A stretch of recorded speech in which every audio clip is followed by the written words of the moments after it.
Hello, this is Vivi from Vivi's Voice, and today I will be reading to you Story 2 from Grimm's Fairy Tales by Jacob and Willem Grimm. Story 2 is A Cat and Mouse in Partnership. A certain cat had made the acquaintance of a mouse, and had said so much to her about the great love and friendship she felt for her, that at length the mouse agreed that they should live and keep house together. "But we must make a provision for the winter, or else we shall suffer from hunger," said the cat, "and you, little mouse, cannot venture everywhere, or you will be caught in a trap some day." The good advice was followed, and a pot of fat was bought, but they did not know where to put it. At length, after much consideration, the cat said, "I know no place where it will be better stored up than in the church, for no one dares to take anything away from there. We will set it beneath the altar and not touch it until we are really in need of it." So the pot was placed in safety, but it was not long before the cat had a great longing for it, and said to the mouse, "I want to tell you something, little mouse. My cousin has brought a little son into the world, and has asked me to be godmother. He is white with brown spots, and I am to hold him at the christening. Let me go out today, and you look after the house by yourself." "Yes, yes," answered the mouse. "By all means go, if you get anything very good.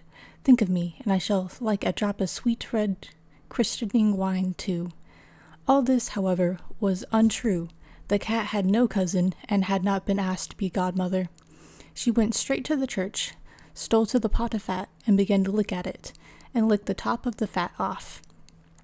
Then she took a walk upon the roofs of the town, looked out for opportunities, and then stretched herself in the sun, and licked her lips whenever she thought of the pot of fat, and not until it was evening did she return home. "Well, here you are again," said the mouse. "No doubt you have had a merry day." "All went well," answered the cat. "What name did they give the child?" "Top off," said the cat coolly. "Top off," cried the mouse. "That is a very odd and uncommon name. Is it a usual one in your family?" "What does it signify?" said the cat. "It is no worse than crumb stealer, as your godchildren are called." Before long, the cat was seized by another fit of longing. She said to the mouse, "You must do me a favor, and once more manage the house for a day alone. I am again asked to be godmother, and as the child has a white ring around its neck, I cannot refuse." The good mouse consented, but the cat crept behind the town walls to the church and devoured half the pot of fat. "Nothing ever seems so good as what one keeps to oneself," said she, and was quite satisfied with her day's work. When she went home, the mouse inquired, "And what was this child christened?" "Half done," answered the cat. "Half done? What are you saying? I never heard the name in my life. I'll wager anything it is not in the calendar." The cat's mouth soon began to water for some more licking. "All things go in the threes," said she, "and I am asked to stand godmother again. The child is quite black, only it has white paws, but with that exception, it has not a single white hair on its whole body. This only happens once every few years. Will you let me go, won't you?" "Top off, half done," answered the mouse. "They are such odd names. They make me very thoughtful. You sit at home," said the cat, "in your dark gray fur coat and long tail, and are filled with fancies. That's because you do not go out in the daytime." During the cat's absence, the mouse cleaned the house and put in order, but the greedy cat emptied the pot of fat. "When everything is eaten up, one has some peace," she said to herself, and well filled and fat, she did not return home till night. The mouse at once asked what name had been given to the third child. "It will not please you more than the others," said the cat. "He is called All Gone." "All Gone?" cried the mouse. "That is the most suspicious name of all. I have never seen it in print. All Gone? What can that mean?"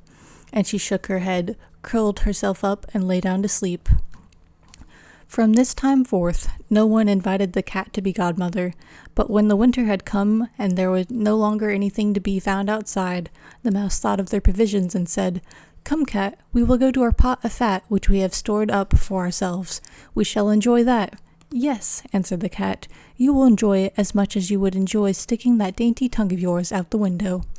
They set out on their way, but when they arrived, the pot of fat certainly was still in place. But it was empty. Alas, said the mouse, now I see what has happened. Now it comes to light. You, a true friend, have devoured all when you were standing godmother.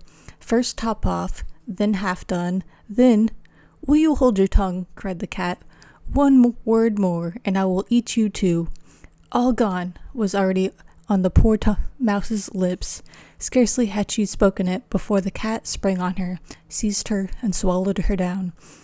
Verily, that is the way of the world. And that is The Cat and Mouse in Partnership by Jacob and Willem Grimm. Next week, I'll read our third story. See you then. Thank you.